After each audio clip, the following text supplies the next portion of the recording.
బాబాయ్ నమస్తే. ఏం పేరండి మీ పేరు? మల్లేశం. మలేషియా గారు. మలేషియా గారు, తెలంగాణ రాష్ట్రంలో మళ్ళీ మున్సిపల్ ఎలక్షన్స్ వచ్చాయి కదా. ఇప్పుడు 11వ తారీఖు, ఫిబ్రవరి 11వ తారీఖు ఎలక్షన్స్, 13వ తారీఖు లెక్కింపు, రిజల్ట్ కూడా అదే రోజు. సో ఏంటి మరి తొర్రూరు మండలం, తొర్రూరు ఇది పాలకుర్తి నియోజకవర్గం. మరి ఇక్కడ 16 తొర్రూరులో 16 మున్సిపల్ కౌన్సిల్స్ ఉన్నాయి.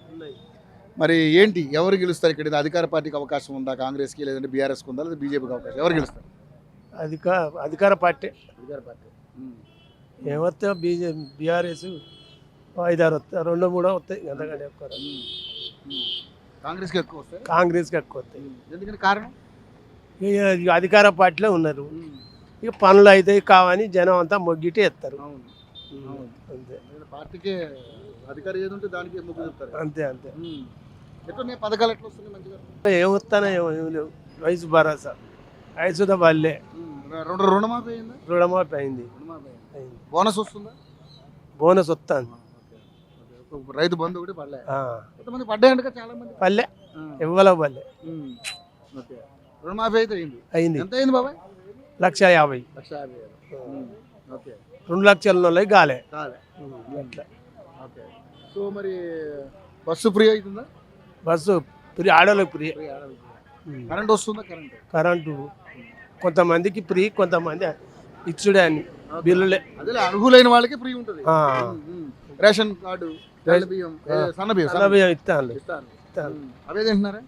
తింటాను. సో మరి ఏంటి, ఇప్పుడు 16 ఉన్నాయి. 16లో ఎన్ని రావచ్చు కాంగ్రెస్కి? కాంగ్రెస్గా 10 చిల్లర వస్తాయి. 10 చిల్లర వస్తాయి. ఎట్లుంది మరి యశస్విని రెడ్డి గారు, మీ ఎమ్మెల్యే గారు పనితీరు? ఏం పనులు నడుతాను, ఇప్పుడు ఏం నడతారు, పనులు ఏమి లేవు. కానీ ఇప్పుడు కదా ఈ 2 సంవత్సరాల్లో ఇక్కడ గెలిచింది కదా. గెలిచింది ఏం, ఇంకా రోడ్డు పోయాలే, ఏది లేదు. ఎట్లున్నది అట్లే ఉన్నది. అప్పుడు టీఆర్ఎస్ అప్పుడే పనులు అయినాయి, ఇప్పుడు ఏం కాలే.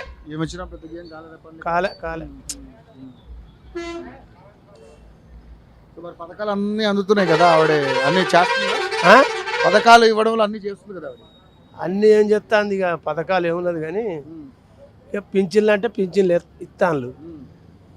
అప్పుడు 6,000 4,000 అనే కదా, ఇక అయ్యా పాతే 2,000 4,000 వికలాంగులకు వస్తాయి.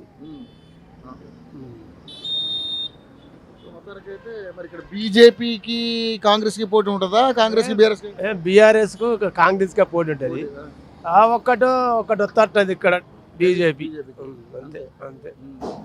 మిగతా కాంగ్రెస్కి. మిగతా ఎందుకు, కొన్ని టీఆర్ఎస్ వస్తాయి, కొన్ని వస్తాయి. సో ఎక్కువ అధికార పార్టీకి. అధికార పార్టీకి. Right Babu, thank you.